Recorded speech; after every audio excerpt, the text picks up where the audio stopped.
Masechet Gitin Daf Lamed, on commence Bezrat Hashem à la troisième ligne aux 2 points.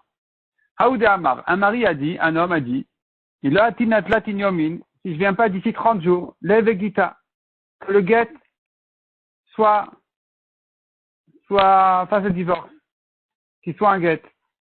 Ata, il est venu au bout de 30 jours, mais il n'a pas pu traverser le fleuve. Ou Paske Mavra, il a été retenu par le fleuve, qui ne pouvait pas le laisser arriver à la maison. Amarlo, il leur a dit, Chazoudatai, voyez que je suis arrivé, regardez, je suis là.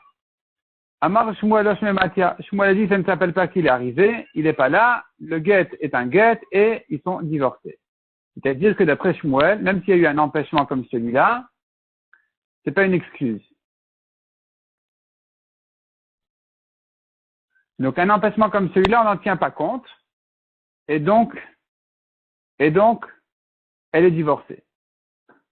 Haoud Amar Lehu, un homme leur a dit, il a payasna la tlatinyomin, écoutez, j'essaye de la calmer un peu, de calmer les disputes, les énervements. Si j'arrive pas à la calmer d'ici 30 jours, lève Gita, que ce soit un guet. Azal païsa, volay faïsa. Il a essayé de la calmer, et seul, avec des amis, des proches, bref, tout ce qu'il a fait, ça n'a pas marché. Si c'était un grand riche, il lui aurait offert un grand cadeau, alors, et elle se serait calmée. Mais il n'avait pas les moyens, et donc finalement, les 30 jours sont passés, et il n'a pas réussi à la calmer. Amar Rav Yosef, Niaïv la tarkeva de din revelo ifaïsa. Rav Yosef a dit, est-ce que il lui a donné une grande bourse d'argent, et elle ne s'est pas calmée? Il n'a pas fait tout ce qu'il pouvait faire. Même s'il ne pouvait pas le faire, c'est un empêchement, on n'en tient pas compte. Et donc, du moment que il n'a pas calmé, alors, le guet est un guet. Il y en a qui disent non. Amar Rav Yosef, midi tarkeva de dinre. Est-ce qu'une grande bourse d'argent, tarkeva, c'est très vekav, 3 cabines, de dinarim, belle et mitavla, est-ce qu'il devait lui donner une grande somme d'argent pour qu'elle se calme? Ah, il a fait ce qu'il pouvait. Ça n'a pas marché. Donc lui, il a fait son devoir, et donc c'est pas un guet. Il s'est engagé à faire de son mieux, et c'est ce qu'il a fait, donc c'est pas un guet. La Gemara explique, la deuxième version de Rav Yosef, elle pense, yesh ones begitin. On tient compte du ones. Il y a eu un empêchement. Il n'y peut rien. Il n'a pas les moyens. S'il en avait, il aurait pu quand même la calmer avec de l'argent. Il n'a pas les moyens. Donc, on tient compte du ones. On tient compte du ones, de l'empêchement, et on dit que c'est pas un guet. Ah, mais la première version, Kemandamar en ones begitin.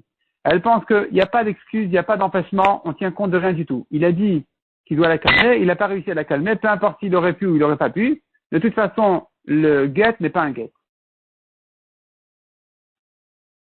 Mishnah suivante, Amalve Maot et à Kohen Vetalevi Veteani. Un homme a prêté de l'argent à un Kohen, à un Lévi ou à un pauvre. Il lui a dit, regarde, au lieu de me rembourser l'argent, on va faire comme ça. Dès que j'ai un prélèvement que je dois donner au Kohen, au Lévi ou au pauvre, je le vends et je me garde l'argent. Je vends la trouma à un Kohen, je vends le prélèvement et je me garde l'argent qui servira de remboursement pour la dette que tu me dois. Donc, liyot mafri shalen mechelkan, pour prélever sur eux de leur part. Ils prélèvent sur le compte de leur dette, de leur part qu'ils méritent, et donc ils vendent et ils enlèvent de la dette. Mafri shalen mechelkan chen kayamin. Il peut prélever en supposant qu'ils sont vivants. Veno choshesh, il n'a pas à craindre chez Mamet à Kohen ou à Lévi que peut-être le Kohen ou le Lévi il est mort, ou le pauvre, ou même que le pauvre s'est enrichi. Il n'a pas à craindre ça. Et donc comme ce qu'on a dit par rapport à un homme qui envoie un guet, on ne craint pas qu'il est mort, le mari. Ici aussi on ne craint pas le Kohen ou le Lévi qu'il est mort. Il peut continuer à prélever tranquillement en disant voilà, ça c'est pour monsieur un tel Cohen qui me doit de l'argent, je vends et je soustrais de la dette. Mais tout, s'il sait qu'ils sont morts,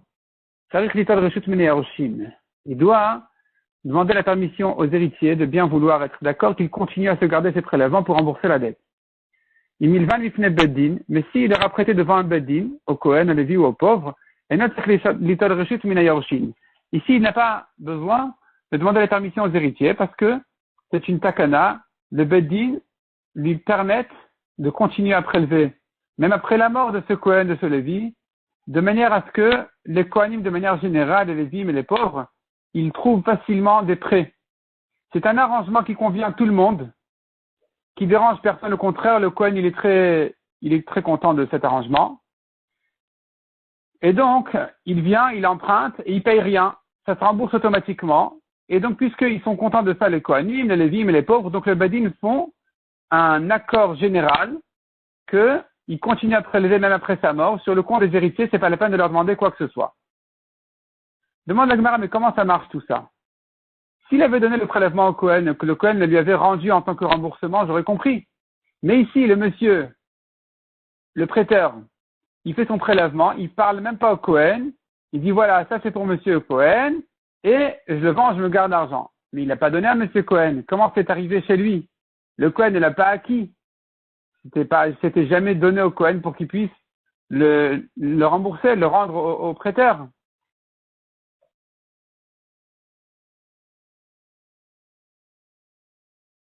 Répond la Gemara. Première réponse à Marav Makire Kouna Olvia. C'est ses connaissances proches. Le Cohen, voisin de seuil de ce monsieur-là, du prêteur, toujours il donne ses prélèvements à ce Cohen. Tous les autres Kohanim, ils savent déjà que c'est perdu. Les prélèvements ne sont donnés qu'à ce Cohen-là et pas à eux. Donc si maintenant il prête de l'argent à ce Cohen, automatiquement le Cohen, il acquiert automatiquement parce que c'est sûr que c'est pour lui que c'est réservé et que tous les autres, ils sont découragés de sa trouma, c'est sûr qu'elle est donnée à lui. Donc, c'est considéré comme s'il avait acquis, comme si le Kohen avait reçu déjà la trouma, et donc c'est pas la peine de la lui donner dans la main. De la lui donner dans la main.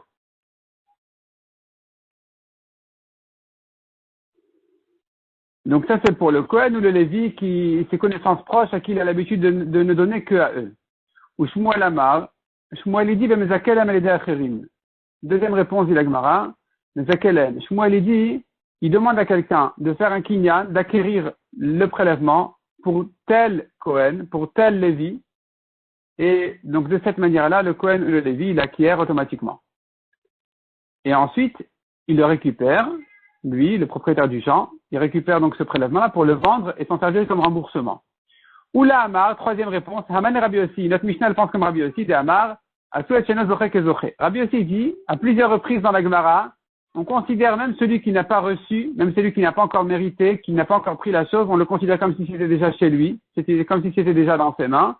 Et donc ici aussi, les Chachamim considèrent ce Kohen-là, ce Lévi, ce pauvre comme s'il avait déjà reçu, de manière à ce que le système y marche. Que donc le propriétaire puisse faire les prélèvements sans même rencontrer le Kohen, automatiquement, sans servir de remboursement. Koulou Kerab le Hamre. Tous n'ont pas donné la réponse de Rav, de Makir et Loksane. Rav qui a dit c'est ses connaissances proches, ça n'a pas été, la Mishnah n'a pas précisé que c'est de ça qu'elle parle. Donc tu peux pas comme ça limiter la Mishnah à ce cas-là. Que Shmuel et Amre, tous n'ont pas dit comme la deuxième réponse, celle de Shmuel, qui a dit qu'il a acquéri à ce Kohen avec quelqu'un d'autre, même Zakel au Katane. La Mishnah n'a pas parlé de ce cas-là. C'est une précision qui nous manque dans la Mishnah. De dire qu'il y a quelqu'un qui a acquis pour le Kohen. Que Oulanami le Hamre, tous n'ont pas dit comme la réponse de Oula qui a dit que notre Mishnah va comme Rabbi aussi. Pourquoi? On ne va pas établir notre Mishnah comme un Tana unique qui est Rabbi aussi contre les Chachamim. C'est un dochak, c'est difficile de rentrer ça dans la Mishnah. Donc chacun préfère sa réponse à lui et chacun parce que sur chaque réponse il y a un problème. Tanoura Banan, Amalve, Maot, et Kohen, Vetalevi, Veteani. Celui qui a prêté l'argent au Kohen, au Lévi, aux pauvres, Liot Mafri Shalem Mechelkan. Comme on a dit, pour prélever sur eux de leur part. Mafri Shalem Mechelkan Kayamin. Il peut faire les prélèvements en considérant, en supposant qu'ils sont vivants, ou pour Sekimen, et il fixe avec eux selon quel prix, que Shaharazol. Selon le prix bas. Ça veut dire, même si aujourd'hui, 10 kilos, ça vaut 100, si au moment du prélèvement, 10 kilos, ça vaut 10, alors quand il met le prélèvement de côté, il soustrait que 10 de la dette. Il prend 10 kilos de prélèvement, eh bien, il considère que ça vaut que 10. Ve'en bo mishum ribit. Il n'y a pas un problème de ribit. De dire, mais il a prêté 10, il a reçu 100. Parce qu'au moment du prêt, ça valait 10. Pardon, au moment du prêt, il a prêté 10. Il a prêté $10. Et 10 kilos valait, à ce moment-là, non, disons, il a prêté, peu importe, il a prêté une somme, 10 ou 100. À ce moment-là, 10 kilos, il valait les 100. Donc, il méritait comme remboursement 10 kilos. Après, les fruits ont perdu de leur prix et 10 kilos ne valent que 10. Pour rembourser la dette des 100, il faut rendre donc 100 kilos. Il se trouve qu'il a prêté quand 10 kilos valaient comme la dette et qu'il a reçu 100 kilos. C'est un problème de ribit. Comme s'il avait prêté donc 10 kilos, il a reçu 100. Non, on ne craint pas ici ce problème. C'est pas un problème de ribit. La Gemara va expliquer pourquoi. Ve'en shvit mesham tato. Si la shmita est passée et qu'il n'a pas fait pour zboul, bien sûr, il peut quand même continuer à se servir des prélèvements. Ça ne s'appelle pas qu'il vient réclamer une dette après la shmita. Vimba l'arzorbo et no choser. S'il change d'avis, il ne peut pas changer d'avis. Cet arrangement-là, il continue. On verra dans la Gemara qui ne peut pas changer d'avis. Nitiashua be'alim. Si maintenant, le prêteur, propriétaire des fruits du champ, Nitiashu, il a vu que sa récolte s'est abîmée, il a dit, bon, bah, tant pis, cette année, j'ai perdu le remboursement. En mafri shalem. Si la récolte s'est récupérée, il n'aura pas le droit de faire le prélèvement. Pourquoi? Le fichier nafrishin à la avoud, c'était perdu. Et donc, il a perdu cette dette-là en disant, voilà, c'est du perdu, dommage. Il y a quelque part un yehush, une mechila, et donc, il peut pas récupérer cette dette-là en venant faire le prélèvement et le vendre pour sa dette. Ça marche pas. Amarmar. On a appris donc ici dans la Braïta, pour ça qu'il même Keshar Azol. Il peut convenir depuis le début qu'il se fait rembourser selon le prix bas, de manière à avoir une grande quantité. Pshita, c'est évident, il peut convenir ce qu'il veut. Un homme, il fait les conditions qu'il veut, dans les arrangements avec quelqu'un, il peut dire, voilà, je voudrais comme ci, je voudrais comme ça. Akamash Malan, dit la Gemara, dans le Chidush, il est, Afalpi chez le Passak, même s'ils n'ont pas convenu clairement, Kémi chez Passak d'ami. C'est comme s'ils avaient convenu clairement que le taux du remboursement se fixera selon les prix au moment de prélèvement. Et que donc, si à ce moment-là, ça va coûter pas cher, parce qu'il y aura déjà beaucoup de récoltes qui vont rentrer au marché, alors, eh bien, on ira selon ce nouveau prix-là, le prix qu'il y aura à ce moment-là. Donc, c'est pas la peine de le dire, c'est évident. Ve'en bo mishum rivit. Quand je dis que c'est pas la peine de le dire, ça veut dire ils n'ont pas besoin de convenir clairement entre eux. C'est un arrangement évident qui doit se faire de toute façon. On a vu encore ve'en bo mishum rivit, il craint pas le problème de rivit, de dire que il devrait lui dire quand il m'a prêté, alors la dette, le prêt était équivalent à 10 kilos. Maintenant que tu te fais rembourser, le remboursement est équivalent à 100 kilos. Tu m'as prêté 10, tu as pris 100, c'est ribit. Il y a des intérêts ici sur ce prêt-là. C'est interdit. Non, on ne craint pas ce problème. Pourquoi? Maïtama. Kevan de Chilet le Yaivle, puisque s'il n'y a pas de prélèvement, il n'y a pas de récolte, le pauvre n'a pas, il n'y a rien. Alors, il lui rembourse pas cette dette. C'est une dette qui est à moitié perdue, en fait. Parce que leur accord, il est que le remboursement ne se fait que sous cette forme-là. Et donc, s'il se trouve qu'une année, il n'y a pas de récolte, et que donc, ici, il aura perdu son remboursement, il ne peut pas le réclamer, c'est perdu. Donc, qui hit les nami en bomishum ribit. C'est pour cela que, puisque c'est pas une dette qui peut être réclamée, même s'il a rendu plus, c'est pas un problème de ribit. Un problème de ribit, c'est quand il réclame un prêt qu'il peut réclamer. Quand l'emprunteur, il est vraiment endetté, le créancier, il vient réclamer sa dette, là, il n'a pas le droit de prendre des intérêts. Mais quand, de toute façon, il ne peut pas vraiment réclamer la dette, il peut faire l'arrangement, il peut se garder ses prélèvements. S'il y en a pas, c'est perdu. S'il y en a, tant mieux. Et s'il a gagné au passage, c'est pas grave non plus. Ça ne s'appelle pas un prêt avec intérêt. Ve'en shvit mesham tato. La Shemitah ne lui annule pas non plus sa dette. Pourquoi? À nouveau la même réponse, la même raison de le Karina Beloïgos. La Torah dit n'a pas le droit de venir le créancier pour réclamer sa dette. Il ne peut pas venir après la Shemitah pour réclamer sa dette. Mais ici, ça ne s'appelle pas qu'il réclame, il ne peut rien réclamer. Il peut que se garder ses prélèvements. Donc ça, c'est permis. Mais s'il veut changer d'avis, il regrette tout l'arrangement, il ne peut pas. Marafapa le Shem et la Balabait le Kohen. Il s'agit que le Balabait, le prêteur, il regrette tout l'arrangement. Il dit non, tu sais quoi, rends-moi l'argent. Je suis pas d'accord finalement, rends-moi l'argent. On ne peut pas, ça y est. Tu as prêté déjà l'argent. L'argent, il est déjà dans les mains du Kohen. Le Kohen n'a rien manqué. Il a fait tout ce qu'il pouvait, tout ce qu'il devait. Il a pris l'argent, ça y est. Donc le prêt, il est fait. Tu ne peux plus changer d'avis. Aval Kohen le Balabait, mais le Kohen qui veut annuler l'arrangement avec le Balabait en lui disant écoute, non, ça ne me convient pas.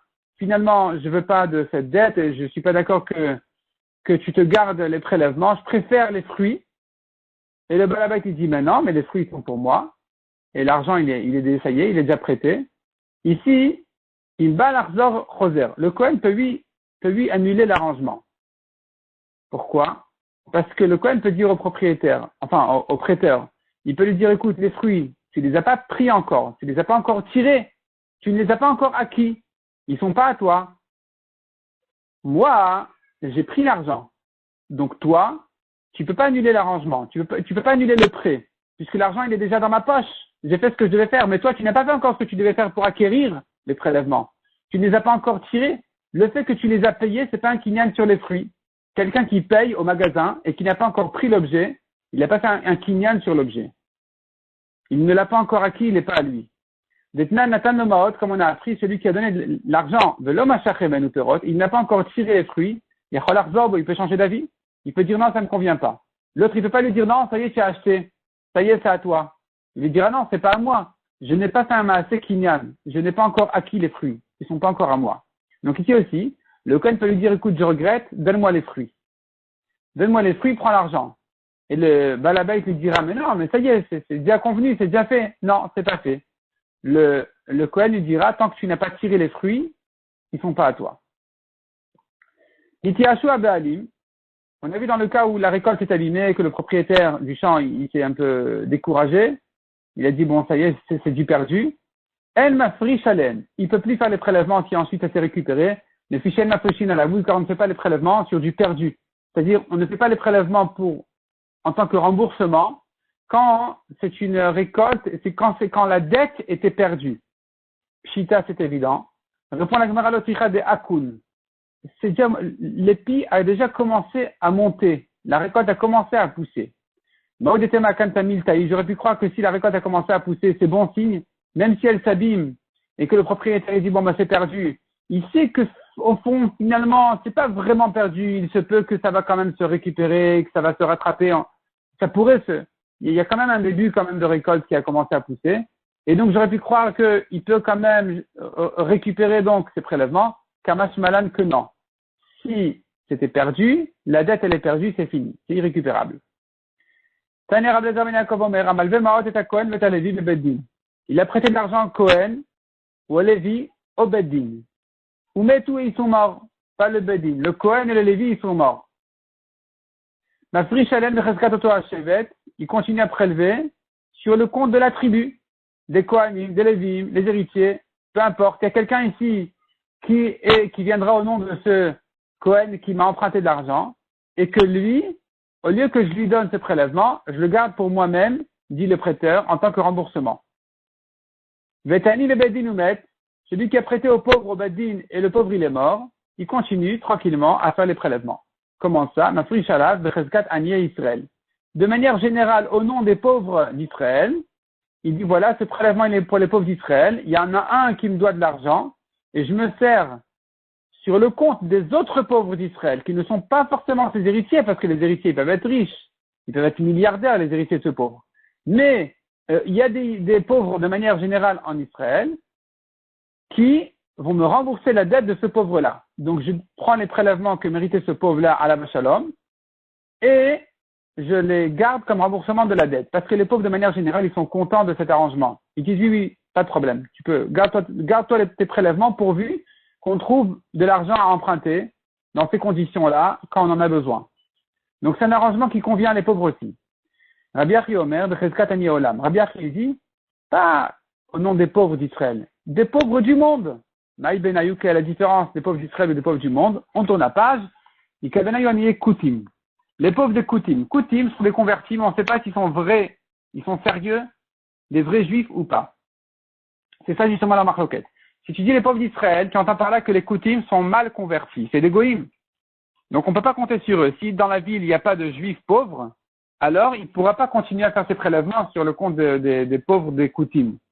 Celui qui dit les pauvres du monde, il pense aussi aux pauvres des Koutim, qui eux aussi peuvent rembourser cette dette-là, parce qu'ils sont considérés comme des juifs et des vrais convertis. Donc même s'il n'y a pas de pauvres d'Israël, il y a des pauvres Koutim, ça va aussi. Et Eshir et Ani, si le pauvre s'est enrichi, il ne continue pas à prélever à faire ses prélèvements sur le compte de ce riche, évidemment. Et le riche, il a économisé cette dette aussi. Il n'a même pas besoin de la rembourser. Pourquoi? Parce qu'il était convenu depuis le début que le pauvre n'a pas à rembourser en argent. C'est le prêteur qui va se faire rembourser par les prélèvements. Donc, tant qu'il peut prélever sur le compte du pauvre, il le fait. Dès que le pauvre s'est enrichi, le pauvre ne rembourse pas cette dette comme il a été convenu. Le prêteur ne continue pas à prélever en tant que remboursement, donc c'est perdu. Cette dette est une dette perdue. Demande la Gemara. Mais pourquoi les Chachamim n'ont pas fait ici aussi une takana? Pourquoi ils n'ont pas fait ici aussi une takana? Ils auraient dû dire, de manière à ce que les pauvres trouvent à emprunter de l'argent facilement, on va élargir l'arrangement et dire, de même que si le pauvre est mort, le prêteur continue à se garder les prélèvements au nom des pauvres d'Israël de manière générale qui sont d'accord avec cet arrangement-là. De la même manière, si le pauvre s'est enrichi, eh bien, les pauvres de manière générale sont d'accord aussi de continuer l'arrangement de manière à ce qu'ils puissent trouver facilement à emprunter de l'argent pour pas que les gens s'empêchent de leur prêter en craignant qu'ils risquent de s'enrichir et que ça serait une dette perdue. Donc, pourquoi ils n'ont pas fait ici aussi une takana? Verabanan demande à Gemara, les Chachamim. Maïshna lemita davud takanta. Pourquoi, quand le pauvre il est mort, les Chachamim ont fait une takana que le prêteur continue à se faire rembourser par les prélèvements, au nom des pauvres de manière générale, ou Maïshna la shirout de leur voudra takanta. Et pourquoi, quand ils sont enrichis, ils n'ont pas fait une takana de continuer à se faire rembourser? Répond la Gemara mita shricha. La mort est fréquente. Ashirut, lo shricha. La richesse n'est pas fréquente. Donc, les Chachamim n'ont pas fait une takana pour un pauvre qui s'est enrichi. C'est un cas qui n'est pas fréquent. Les gens n'en tiennent pas vraiment compte. Amar Rapapa inudamre inche. C'est ce que disent les gens du Rapapa. Chavrachmit asher. Si on t'annonce une mauvaise nouvelle que ton ami il est mort, tu peux confirmer. Tu peux dire, ah bon, tu peux croire. It asher. Mais si on te dit que ton ami s'est enrichi, l'autre est asher. Ne crois pas. Ne confirme pas, parce que c'est pas fréquent. Mais, sarich litol reshut vechule. S'il est mort, il faut demander la permission aux héritiers de continuer à se faire rembourser en gardant les prélèvements. Les héritiers du Kohen, du Lévi. Tanya Rabbi Omer. Yorshin, Shiarshu. On parle des héritiers qui ont hérité. Au Mika Yorshin de l'Oyarte, y a-t-il des héritiers qui n'héritent pas? Et là, Rabbi Yochanan, Shiarshu Karka, le Shiarshu Ktafim. On parle d'héritiers du Rabbi Yochanan qui ont hérité quoi? Ils ont hérité des terrains. Pas de l'argent en liquide, pas des objets. Des terrains, de l'immobilier. C'est que là où les héritiers se voient endettés pour les dettes de leur père qui ont hypothéqué ces terrains. Mais tout ce qui n'est pas immobilier n'est pas hypothéqué à cette dette-là. Les héritiers n'ont pas l'obligation de rembourser ces dettes. Et donc, c'est que s'ils ont des terrains, c'est que s'ils ont hérité des terrains, qu'ils peuvent permettre aux prêteurs de continuer au nom de la dette, de prélever et de garder les prélèvements. Mais s'ils n'ont pas hérité de terrain, de toute façon, ils n'ont pas leur mot à dire ici. Donc, finalement, le prêteur ne pourra plus continuer à se servir des prélèvements. Amar Rabbi Yonatan, s'il a un tout petit terrain et la dette, elle est très grande, est-ce qu'il est limité au prix du terrain ou pas? C'est-à-dire est-ce qu'il ne pourra continuer à prélever avec la permission des héritiers que selon le prix du terrain qu'il aurait pu qu'il aurait pu encaisser pour sa dette, ou même plus que ça. Et niach melom machat, un petit terrain comme une aiguille. Gove melom machat. Il peut encaisser que les prélèvements qui ont la valeur de cette aiguille-là, de ce terrain-là, petit comme une aiguille. Melokardom, gove melokardom. Mais s'ils ont hérité un grand terrain, alors il pourra continuer en fonction du prix de ce grand terrain-là, de se faire rembourser avec les prélèvements. Rabbi Yochanan Amara, Rabbi Yochanan dit même s'ils ont hérité un tout petit terrain, il peut tranquillement se rembourser toute la dette avec les prélèvements. Comment ça? Ou comme l'histoire du petit jardin qui s'est passé avec Abaye, où là-bas, le créancier est venu chez les héritiers pour prendre cette petite parcelle de terrain, ce petit jardin, et il ne valait que la moitié de sa dette. Donc il est venu encaisser. Les héritiers n'ont pas eu le choix. Ils ont dit, tu sais quoi, on te paye 50. Ce terrain-là, il vaut 50, on te paye 50. Le créancier a dit merci pour les 50 que vous m'avez donnés. C'est en fait c'est les 50% qui me manquaient, justement. Je reprends maintenant ce terrain-là pour les 50 que vous ne m'avez pas encore remboursés en liquide. Les autres 50. Et là, ils n'ont rien à dire. Ils sont obligés de lui payer encore une fois 50. Donc ici aussi, même si le terrain il est tout petit, le créancier vient, il encaisse le terrain. Les héritiers, s'ils veulent racheter le terrain, pas de problème, ils rachètent le terrain, et les créanciers, ils retournent pour encaisser à nouveau le même terrain, une deuxième fois, au nom de la suite de la dette. Ils vont racheter, et il va continuer à l'encaisser une troisième fois, et ainsi de suite. Donc même un tout petit terrain peut servir comme encaissement sur une grande dette. C'est pour ça que puisque le prêteur aurait pu trouver un remboursement chez les héritiers même qui ont un tout petit terrain, ça va donc lui donner le droit de continuer à se faire rembourser par les prélèvements sur toute la dette. Il n'est pas limité. Ça, c'est la svara de Rabbi Yochanan, pas comme Rabbi Yonatan qui a dit petit terrain, petit remboursement, grand terrain, grand remboursement. Tanoura Banan. Israël Shamar le Lévi, un Israël a dit à un Lévi. Maaser Eshtechabi a dit, tu sais, j'ai un Maaser pour toi chez moi. Ou plutôt, tu as un Maaser qui est à toi et qui se trouve chez moi. En Chosheshin et Troumat Maaser Shebo. On ne craint pas la Troumat Maaser qui s'y trouve. Parce que le Lévi reçoit un Maaser, 1/10 de la récolte. Et de là, le Lévi lui-même, il sort encore 1/10 de ce qu'il a reçu, qui est 1/100 de la récolte, qu'il doit donner au Kohen. Ici, quand le Lévi entend qu'il a un Maaser chez le Israël, il ne craint pas cette Troumat Maaser, ce prélèvement qui est donné au Kohen de ce Maaser. Par contre, si le Israël a dit au Lévi, Kour Maaser Eshlecha Biadi, il a dit voilà, tu as telle quantité, un cours, une quantité précise, il lui donne la quantité de Maaser que tu as chez moi, Rosheshin et Tourmat Maaser, chez moi on doit craindre la Tourmat Maaser qui s'y trouve. Qu'est-ce que ça veut dire? Maïke Amar, qu'est-ce qu'on a dit ici? Amar Abaye, première explication, Arike Amar. Israël Shamal et Lévi, un Israël a dit à un Lévi, Maaser Eshlecha Biadi Ve'elach Damav. Il lui dit regarde, j'ai un Maaser chez moi que je dois te donner. Je te l'achète. Helach Damav, prends pour toi l'argent. Et le Lévi donc a vendu le Maaser. Il a reçu de l'argent comme ça, gratuitement, entre guillemets, soi-disant gratuitement, en échange en fait du Maaser qu'il aurait pu toucher. Il a reçu l'argent et le Israël, il veut garder le Maaser. En Chosheshin, le Israël n'a pas à craindre peut-être que le Lévi, en sachant qu'il a un Maaser quelque part chez le Israël, il va mettre sur ce Maaser toutes les Troumot Maaser qu'il a à faire. Par exemple, il va se dire, si maintenant, ce Lévi va se dire comme ça, demain, aujourd'hui le Lévi a vendu son Maaser au Israël. Demain, ce Lévi reçoit un Maaser, il doit prélever de ce Maaser la Troumat Maaser. Il dit, la Troumat Maaser, du Maaser que je viens de recevoir aujourd'hui, je la mets sur le Maaser que j'ai vendu hier au Israël. On ne craint pas ça. Parce qu'il ne connaît pas les quantités. Il ne sait pas combien il peut se permettre. Par contre, Kour Maaser et Shlecha Biadi, si l'Israël lui a dit précisément, tu sais, tu as 1,5 tonne de Maaser chez moi. Vehelach Damav. Voici l'argent.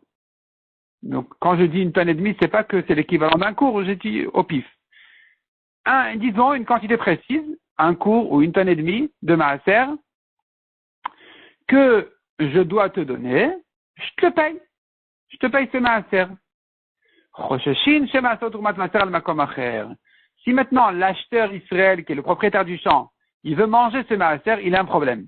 Il doit craindre que le vendeur Lévi, il s'est retrouvé dans une situation 2-3 jours plus tard, où il a reçu un maaser et qu'il a fixé la tourma du maaser qu'il a reçu sur le maaser qu'il a vendu au Israël. Il se dit, voilà, je dois mettre du maaser une tourma au Kohen, au lieu de fixer la tourma dans le maaser lui-même, de prélever la tourma du maaser lui-même que je viens de recevoir, je vais prélever la tourma du maaser que je viens de recevoir sur le maaser que j'ai reçu avant-hier et que j'ai vendu d'ailleurs hier au Israël. Et là, il doit craindre. Le Israël qui s'est retrouvé avec ce maaser qu'il a acheté du Lévi, il doit craindre que puisqu'il a donné la quantité précise au Lévi, il doit craindre que le Lévi a continué à faire ses prélèvements sur ce maaser en disant, je n'ai pas acquis le maaser. L'argent n'est pas un kinyan sur des fruits. Tant que je n'ai pas tiré les fruits, je peux annuler la vente. Donc, je n'ai pas vendu. Les fruits sont encore à moi. Je peux mettre mes tourumotes de maaser, sur ces fruits-là. Qui c'est qui va m'en empêcher? Ils sont encore à moi, je ne les ai pas vraiment vendus. Non, il ne peut pas. On craint pas, ici on craint oui. Puisqu'il connaît, ici il connaît la quantité précise, on doit craindre. S'il ne connaît pas la quantité précise, on ne craint pas. Demande la Gemara, mais c'est un rachat ce devis? Atou Bereshia Skinan, est-ce qu'on parle ici de Rechaim? De chaque ledmé, il reçoit de l'argent. Ou Mashvoulet ou Matmaaser, et ensuite il interdit tous les fruits qu'il a vendus hier, il les interdit aujourd'hui à son acheteur, en les faisant tout Matmaaser. C'est un rachat pour faire ça. On n'a pas à craindre, c'est sûr qu'on n'a pas à craindre. Même si l'Israël lui a précisé la quantité, on ne doit pas craindre. Et la Marav Meshar Shabrid Ravidi, Achikama. Donc, deuxième explication dit la Gemara. Que voulait dire cette braïta? Israël Shama le Ben Levi, un Israël qui a dit à un fils de Lévi, Maaser Lavi Chabi a dit, il y a un Maaser qui était à ton père, qui est resté chez moi. Helach Damav, je te l'achète, prends l'argent. En Chosheshin, le Israël qui a acheté ce Maaser ne doit pas craindre, chez Maaser Aviv Troumat Maaser, peut-être que le père Lévi a fait de ce Maaser-là une Troumat Maaser, al Makom Acher, sur d'autres fruits qu'il a reçus. C'est-à-dire, le Israël se dit, mais peut-être que Monsieur Lévi le père, qui est mort, peut-être qu'avant sa mort, il a mis sa Troumat Maaser sur les fruits de Maaser qu'il avait chez moi. Non, il ne doit pas craindre, puisque le père Lévi ne savait pas quelle quantité il avait, il ne pouvait pas s'en servir comme Troumat Maaser. Par contre, quand l'Israël dit au fils du Lévi, Cours Maaser la Vichabiadi, voilà, telle et telle quantité de Maaser est à ton père chez moi, Ve'elach Damav, je te l'achète, voici l'argent, Chosheshin, le Israël doit craindre l'acheteur, Shema Asawa Aviv, peut-être que Monsieur Lévi le père, il a fait de ce Maaser-là, Troumat Maaser al Makom Acher. Il a fait de toute cette quantité-là, ou d'une partie de cette quantité de Maaser, il en a fait une Troumat Maaser pour se permettre d'autres fruits de Maaser qu'il a reçus par ailleurs. Ici, c'est pas un rachat de faire ça. Parce que il l'a fait avant de vendre. C'est le père Lévi qui a fait Troumat Maaser et le fils Lévi qui a vendu. Donc le père Lévi, qui sait qu'il empêcherait de faire Troumat Maaser sur des fruits qui ne sont pas sous sa main? Personne. Il a le droit de le faire. Il aurait peut-être le droit de le faire. Donc on doit craindre que ça ait été fait. L'acheteur Israël a un problème maintenant avec cette récolte. Il doit la vendre à des Kohanim. Demande la Gemara Vechin Shedou Chaverim Mitrom Shalom Mukaf. Est-ce que tu soupçonnes des Chaverim c'est des Talmidei Chachamim qui gardent les Maasrot correctement. Tu les soupçonnes d'avoir fait des troumot de loin, l'itrom, Shalom Mukaf, de faire une trouma pas à côté des fruits. C'est-à-dire, tu te dis, le père Lévi, il était à l'est de la ville, et il a mis sa troumat maaser sur mes fruits à l'ouest de la ville. Est-ce que tu le soupçonnes d'avoir fait une avéra pareille? A priori, c'est interdit de le faire. Les prélèvements doivent se faire à côté des fruits, pas loin. Et la Maravashi Arikama. Troisième explication dans la Braïta. Ben Israël Shamar le Lévi. C'est un fils d'Israël qui a dit au Lévi. Kachamali Abba, mon père m'a dit, Maaser Eshlecha Biadi, que tu as du Maaser chez moi. Au Maaser Lavi Chabiadi, où ton père a du Maaser chez moi. Rosheshin et Troumat Maaser Shebo. Le Lévi qui prend le Maaser doit craindre que la Troumat Maaser n'a pas été prélevée déjà. Il doit craindre qu'il doit lui-même faire la Troumat Maaser en recevant ce Maaser et reprélever pour donner au Kohen. Kevan Elokit, puisque la quantité n'a pas été fixée, le Havameta Balabait. On suppose que le père Israël, n'a pas fait la Troumat Maaser, et que donc, il y a le Maaser comme ça qui est mis de côté, et qui n'a pas encore été prélevé pour en donner le 10e au Kohen. Donc le Lévi qui reçoit, il doit donner la Troumat Maaser au Kohen. Par contre, Kour Maaser Lecha Biadi, s'il dit, mon père m'a dit, un cours, une quantité précise de Maaser, tu as chez moi, au Kour Maaser Lavi Chabiadi, ou ton père a chez moi, En Choshishin et Troumat Maaser Shebo. Il peut être tranquille, le Lévi, il prend le Maaser, il n'a pas besoin de prélever de là la Troumat Maaser. Il n'a pas à craindre ici la Troumat Maaser. Pourquoi? Kevan Dekitz, puisque la quantité elle est connue, elle est fixée, alors Takun et Tikne Balabait. Je suppose que le père, le Balabait, quand il savait qu'il avait une quantité précise de Maaser, il a sûrement déjà réparé ce Maaser en faisant le prélèvement de la Troumat Maaser pour donner ça au Kohen. De manière à ce que le Lévi puisse se servir directement de son Maaser sans le reprélever. Demande à Gemara de Chiashlo Reshut le Balabait Litrom. Depuis quand le Balabait peut faire la Troumat Maaser? La Troumat Maaser, c'est le Lévi qui a reçu le Maaser, qui va donner au Kohen la Troumat Maaser. C'est pas le Balabait qui donne directement le prélèvement de la Troumat Maaser. Est-ce que le Balabait a le droit de le faire? Alors qu'il n'est même pas propriétaire du Maaser? Oui, il a le droit de le faire. On apprend ça d'une dracha. Abba Elazar ben Gamlaï. Cette vraie pense comme Abba Elazar ben Gamla, des Tanya qui a dit, Abba Elazar ben Gamla Omer. Venershav lachem troumatrem. Le pasuk nous dit, le pasuk s'adresse aux Lévim et leur dit, et sera considéré pour vous votre trouma comme la première trouma, c'est-à-dire, la troumat Maaser, elle ressemble à la Trouma Gdola. Trouma Gdola, c'est la Trouma que le Israël, le propriétaire du champ, il donne au Kohen au début des prélèvements. Il donne tout de suite un 50e au Kohen. Ensuite, il donne un 10e au Lévi qui va en sortir un 10e pour le Kohen, qui s'appelle aussi Trouma. Vous, les Lévim, quand vous donnez la Trouma du Maaser que vous avez reçu au Kohen, c'est comme le propriétaire qui avait donné la première Trouma au Kohen, le 50e. Bishte Trouma Takatu Medaber. Le pasuk nous parle ici de deux Troumas différentes. Achat Trouma Gdola, Achat Troumat Maaser. Une qui est la Trouma Gdola, la première Trouma du propriétaire qui est donnée au Kohen. La deuxième, c'est Troumat Maaser, c'est le Lévi qui donne un 10e de ce qu'il a reçu au Kohen. Et puisque la Torah les a comparés, j'apprends les halachot de là à là, de l'une à l'autre. Keshem chez Trouma Gdola Nitelet. De la même manière que la Trouma Gdola. Donc le 50e qui est donné par le propriétaire. Nitelet, elle peut être prélevée, Be'omed, de Omed à peu près. J'évalue que c'est un 50e, on n'a pas besoin de mesurer.